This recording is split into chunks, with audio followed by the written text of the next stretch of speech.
Welcome to another edition of City of Caldwell podcast. We're joined today by Lindsey McConnell-Sung. And Lindsey, why don't you just tell us who you are, what you're about, some of the projects you're working on. But first, let's start off with, who are you? Who am I? Well, I'm Lindsey McConnell-Sung. I work for University of Idaho Extension. I am the Health Equity Director for a few different grant programs that focus on public health and health equity. So I wear a number of different hats in those roles. My job is never boring. I'm doing a whole lot of different things each day and each week. But my most direct involvement, say, with the City of Caldwell is probably through the Caldwell Health Coalition. That's through a grant called Well-Connected Communities, funded by the Robert Wood Johnson Foundation and the National 4-H Council.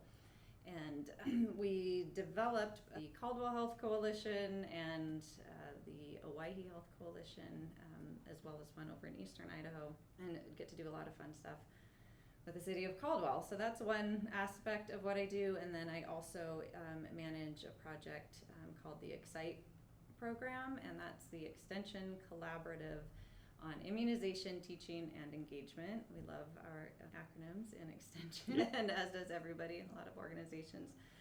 So for that, my role is managing projects that are funded by the CDC to just increase immunization education for adults particularly.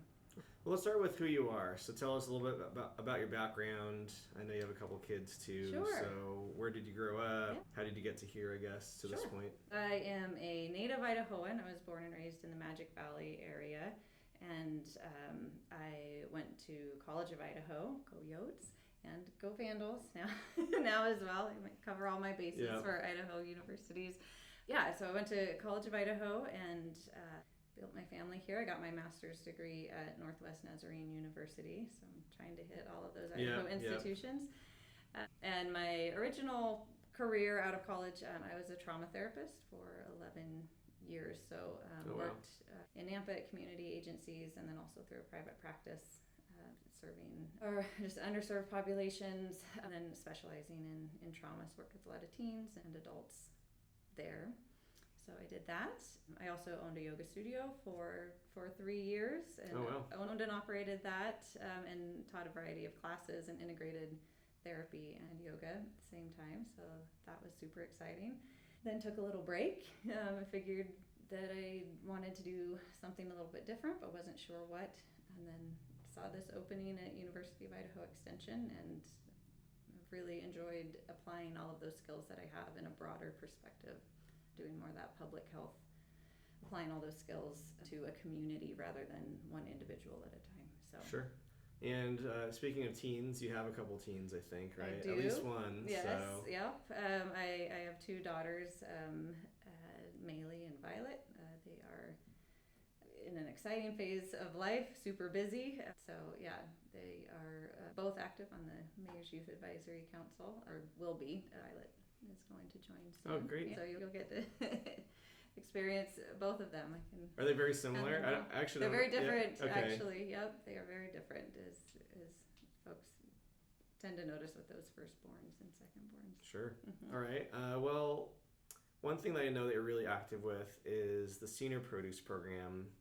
I think when I talk to people about it, they either know a lot about it or they don't know very much about it. So who is it for? What does it do? How did it come to be? Can you tell us a little bit about that history? Of course. So it was in 2020, I believe, that one of our coalition members, Denise Dixon, was looking at ways to better support the senior population, recognizing that nutrition security was just growing for that population for a lot of people, but particularly with our seniors and especially with the pandemic. And so what we learned from Denise was that Idaho is one of 3 states in the country that does not participate in a program that the USDA has, which allows seniors to have money or coupons to use for fresh produce at roadside stands, farmers markets, those sorts of things. And we were able to secure $10,000 in funding for a pilot program to just create our own, because it can be really restrictive and a lot of work involved in doing a USDA program. You have to have somebody who can manage all of that work, and it wasn't available, I think, part of the time. So we decided to create our own. She came to the Health Coalition and said, here's what we've got. St. Luke's and Blue Cross of Idaho Foundation have put money towards this. Can we build it? And so we were able to partner with Destination Caldwell, which runs the Farm to Fork market, and they worked with us, and we formed a committee to design a very similar program to what the USDA, but we really worked to make it as accessible as possible. So what the program is for seniors 60 and over. The first 2 years we used every dollar of the money that we had directly to go to seniors. All of the work we put into it was donated by organizations, and my time and our team's time. So we started out giving $6 in vouchers every week at the market. So we have a booth there at the farmers market. Seniors can come sign up for the program. We have this really fun money. Some of our seniors call it funny money or monopoly money. They just answer a few brief questions. We don't do we don't verify income or do all of that eligibility stuff. It's really just simple and for any senior 60 and over. And then they use that like cash with the vendors at the market for fruits, vegetables, mushrooms, eggs. We added in honey this year. We're in our 3rd year. They can buy vegetable plants for their gardens because that's going to give them their own produce. And so that's kind of the basic structure of the program. We have volunteers that really help us run that booth each week. So it was a little bit of a struggle the first year to get folks to learn about the program and volunteer, but now in our 3rd year it's not a problem at all. I have people contacting me months before the market starts, asking when they'll be able to sign up, and we've got those spots mostly full. So it's just a great program. Our University of Idaho Extension team that established the Health Coalition and is part of that grant program, this year we're doing a case study on the produce program, and so we'll be getting a video produced about it so that we can then hopefully get that word out and share that with other communities so that they can maybe replicate the program in their communities as well. So that's cool. And I think some people, the good thing about the podcast is it gets the word out, because I think sometimes I've heard things about, sometimes as somebody from the booth might approach somebody about, hey, it looks like you're eligible, do you want to get this thing? People think that you guys are trying to sell something. Right? I understand it, but it is interesting to see as folks are walking by and they're maybe looking at the big sign that we have out front, free fruits and vegetables, what's that? And we start telling them about that. They're sometimes hesitant, like, yeah, but what's the catch? You know, what's really happening? Or I'm not sure. But really it's, very simple. And what is even better, I think, for people to understand too, is that the effect of this and the impact of it just ripples out quite a bit. So we have this money that's been provided for us locally, right?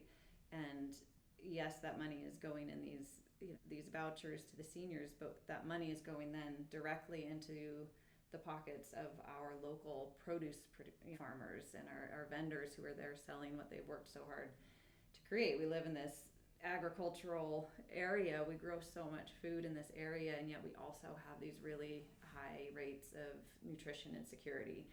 And so we're dropping off, produce at the table of these senior citizens while we are then supporting the farmers as well. And we've had our vendors tell us that, at the Caldwell market, this program in particular provides like 1/3 up to 1/2 or more of their revenue at the market. So it's having a major impact on them. It's a major plus for the market itself to have a program like this, because that's attracting in more vendors who know that there's this money coming through. They talk to us about even markets in the area that operate at maybe cooler hours of the day. Our market is from 5 to 8 through the entire summer, so it gets a little toasty.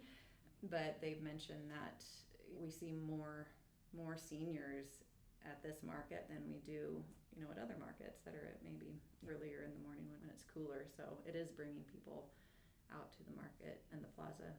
Oh, good. For sure. Well, Lindsey, what are some of the challenges that the senior produce program is facing? Well, I would say funding is always, even though we've had great funding so far, after that first year with St. Luke's and Blue Cross of Idaho Foundation, St. Luke's continued and City of Caldwell stepped in, which has been great, and this year as well. I think there's budget talks going on right now, so might have to put in our 2 cents to see, hey, that's something the city will support again next year. But so the challenge with that is that our funding is not secured year to year. So really we have to almost start over from scratch. I mean, St. Luke's has been fantastic, and the city as well, and really committing to that to what degree they can.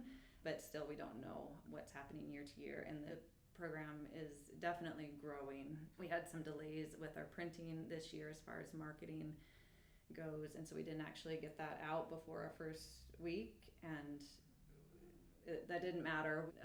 Had all of our vouchers distributed less than 2 hours, which was over 100 households for that first week. So it's definitely growing, and there's this potential for the program to build and even be replicated in other areas. But that funding piece can kind of be almost a full-time job in itself, trying to make sure that we're ahead of the game and making those connections in the community. We've been really fortunate so far that, especially this year, we've had those 3 major contributions. Intermountain Health and Seltzer Health contributed another $5,000. We were able to bump that up to $15,000 this year. Right. So that's been great, that we haven't been trying to piece together all of these smaller donations, but that is part of it. Thing that similar programs run into, and I was just recently at Cornell at a conference that was a lot of extension folks, and seeing some programs from around the country, was that you've got these pilot programs and you're able to have a little bit more control over them in those beginning stages with a smaller limited amount of money that you're working with.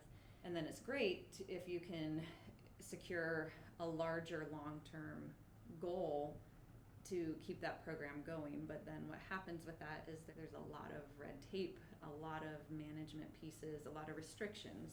Right, yeah. So then the program changes, and it's not the same program. It's not as accessible. We were to get a big government-funded grant, we would then have to be doing income eligibility and verification and all of these major pieces. So it's kind of this, it's a trade-off in that.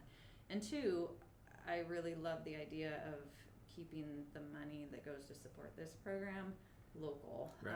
Because one of the impacts that we've seen from seniors as we've been doing focus groups is that it's not so much about the nutrition or the financial assistance and just having that extra bit each week.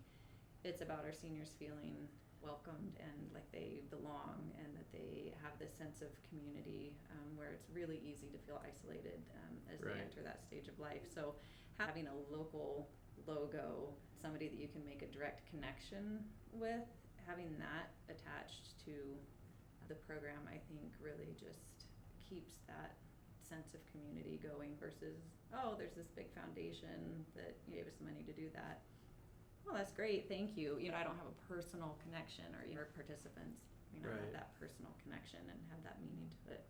So what would you say to a potential sponsor, I guess, or somebody who, maybe there's a company or a person out there that, what's the pitch to that person that you're trying to get funds from to help the program out? Yeah. Well, I think it's a great amount of visibility, for sure. We have hundreds of seniors coming and participating in this program. I think last year we had 481 unique senior households that participated.